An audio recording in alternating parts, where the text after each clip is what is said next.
ગુજરાત વિધાનસભામાં બજેટ સત્ર ચાલી રહ્યું છે અને ત્યારે ગૃહમાં સરસ્વતી સાધના યોજનાનો પ્રશ્ન પણ ગુંજ્યો છે। કોંગ્રેસના સભ્યના સવાલ પર શિક્ષણ મંત્રી પ્રફુલ્લ પાનસેરિયાએ જવાબ આપતા જણાવ્યું હતું કે અધિકારીઓને સૂચન આપીશું, વરસાદમાં સાયકલ પર કાટ લાગે તો નવી સાયકલ મળે અને તે માટે બધી જ સાયકલ કલર કરી અને વિદ્યાર્થીનીઓને આપવા માટે પણ સૂચન કરવામાં આવ્યું હતું।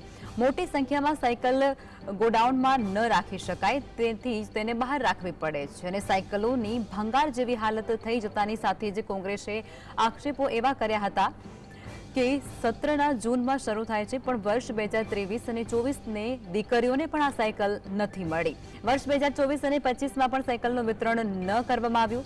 માનીતી કંપનીઓને લાભ કરાવવા માટે જ આ નિયમો બનાવવામાં આવ્યા છે। ઉત્સવ યોજાય છે, દીકરીઓને સાયકલ આપવાની હોય તો જૂન મહિનામાં એમને સાયકલ મળી જવી જોઈએ, જેથી કરીને પહેલા દિવસથી એ સાયકલ લઈને શાળા સુધી જઈ શકે।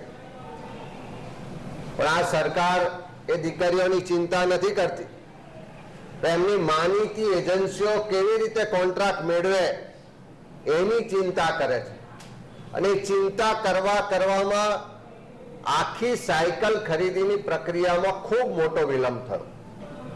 વર્ષ 2023-24 ના વર્ષની સાયકલ આપવાની થાય તો જૂન 2023માં સાયકલ આપવી પડે, એના બદલે પોતાની માનીતી કંપનીઓને ટેન્ડર મળે એટલા માટે જે શરતો નક્કી કરવાની હતી એ શરતો નક્કી કરવામાં વિલંબ થયો।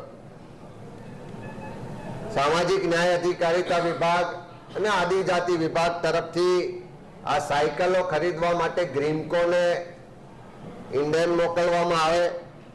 લગભગ 3.5 લાખ જેટલી સાયકલો ખરીદવાની થાય અને એના માટે જે એજન્સી નક્કી કરવાની હતી એની પ્રોડક્શન કેપેસિટી અચાનક 6 લાખ હોવી જોઈએ એવી શરત નક્કી કરવામાં આવે।